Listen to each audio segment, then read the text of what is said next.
Olá, seja bem-vindo mais uma vez ao canal CNB Notícias. As informações do Brasil, do mundo, para você que não perde nenhum dia, nenhuma informação por aqui. Se você é novo, te convido a se inscrever, ativar o sininho das notificações. Se você já está com a gente, se você gostar, deixa aquele joinha que ajuda bastante o canal a se manter e continuar trazendo informações para você não perder nenhuma. Eu vou contar para você a respeito de uma notícia que saiu no portal Revista Oeste, dizendo que deputados protocolaram um pedido de impeachment de Lula pelo dia 8 de janeiro. Mesmo informado sobre as manifestações, o governo petista foi omisso, segundo os deputados, para conter a invasão. Com este argumento, um grupo de 42 deputados apresentou na Câmara Federal um pedido de impeachment do presidente Lula. Eles afirmam que o petista cometeu crime de responsabilidade, porque órgãos internos do governo alertaram sobre o risco de invasão de prédios públicos, mas nada fizeram. Na semana que antecedeu o ataque, a Agência Brasileira de Inteligência, a ABIN, alertou o Gabinete de Segurança Institucional, o GSI, e o Ministério da Justiça de que haveria manifestações violentas em Brasília naquele fim de semana entre 7 e 8 de janeiro. Mas os dois órgãos não adotaram medidas para impedir os atos de vandalismo no Planalto, no Congresso e no Supremo Tribunal Federal, o STF. Pelo contrário, dizem os deputados, o então chefe do GSI, General Gonçalves Dias, estava em franca interação com os manifestantes e membros no gabinete, até mesmo oferecendo água aos invasores do Planalto. As imagens em que Dias aparece na cena do crime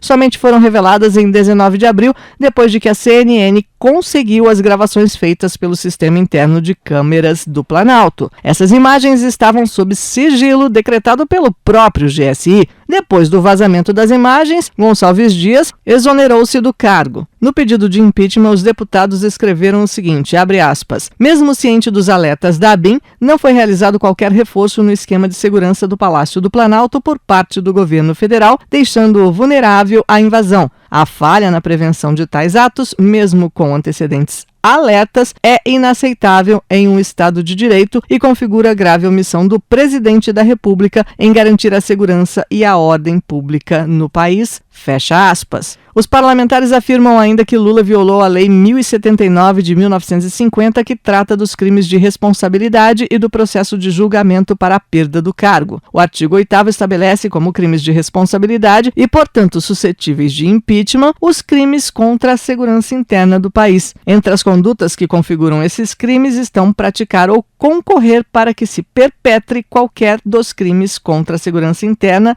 definidos na legislação penal e não dar providências de sua competência para impedir ou frustrar a execução desses crimes. Para os parlamentares, a conduta do governo Lula, mesmo com o alerta da ABIN, configura uma grave falha no cumprimento do dever constitucional de garantir a segurança nacional e a ordem pública. No caso, em análise, as evidências apontam que o presidente da República não só não adotou as providências de sua competência para impedir a invasão dos prédios dos três poderes, como também teria agido de forma a proteger de sua responsabilização o ministro do GSI, que estava presente no local durante os ataques. Os deputados afirmam que Lula cometeu crime de prevaricação por não tomar medidas para responsabilizar seu subordinado. Segundo eles, é importante destacar que tal conduta se estendeu até o momento em que a proteção ao ministro se tornou insustentável perante a opinião pública, revelando assim uma atitude inaceitável de descompromisso com o cumprimento do dever legal. Sobre o sigilo das imagens, o pedido de impeachment de Lula afirma que essa decisão reforça a tese de que houve uma tentativa de ocultar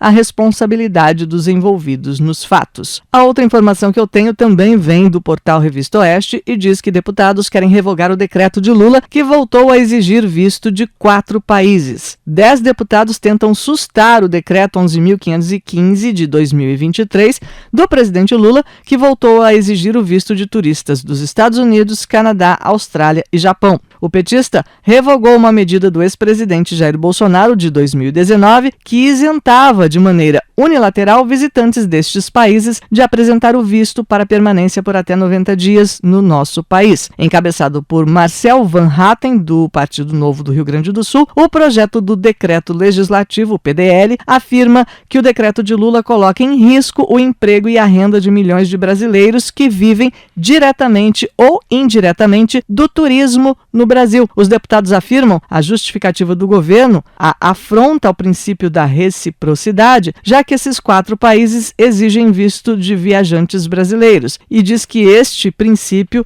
não se sustenta e acaba punindo os estrangeiros que querem vir ao Brasil e os brasileiros que vivem do turismo, que são quase 7 milhões de pessoas. Em primeiro lugar, eles explicam que os demais países têm motivos para exigir visto dos brasileiros, uma vez que a imigração ilegal para estes países ainda é um risco. Em segundo lugar, a estratégia é elitista, pois visando facilitar a vida dos brasileiros que têm condições para viajar ao exterior, coloca em risco o emprego e a renda do ambulante de São Luís de Maranhão, da camareira de Porto de Galinhas, da dona de pousada de Alter do Chão, enfim, das pessoas mais humildes que precisam do turista aqui no país. Segundo a justificativa dos deputados, hoje, na América Latina, apenas as 2 ditaduras latino-americanas, Cuba e Venezuela, além da Bolívia, seguem o princípio da reciprocidade e exigem vistos dos cidadãos norte-americanos. Os demais países, dizem os deputados, compreendem que mais importante do que o princípio da reciprocidade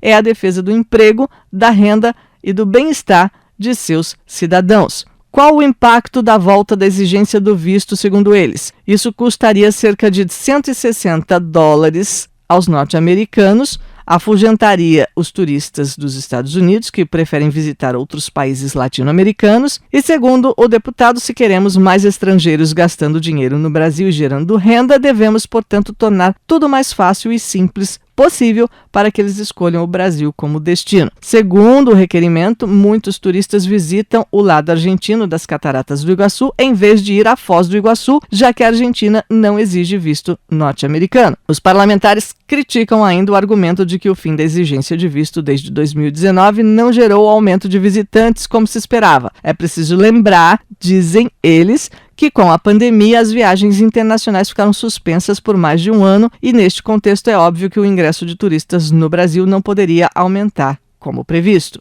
Então agora, para você que acompanha o nosso canal, você tem o espaço para comentar essas notícias e dizer qual a sua opinião, o que você acha do que está acontecendo e de todos esses movimentos da nossa política no Brasil. Eu conto com você, conto com seu joinha, se você gostou, contribua com a gente, também compartilhe o vídeo que eu vou estar te esperando no próximo com mais informações. Até lá!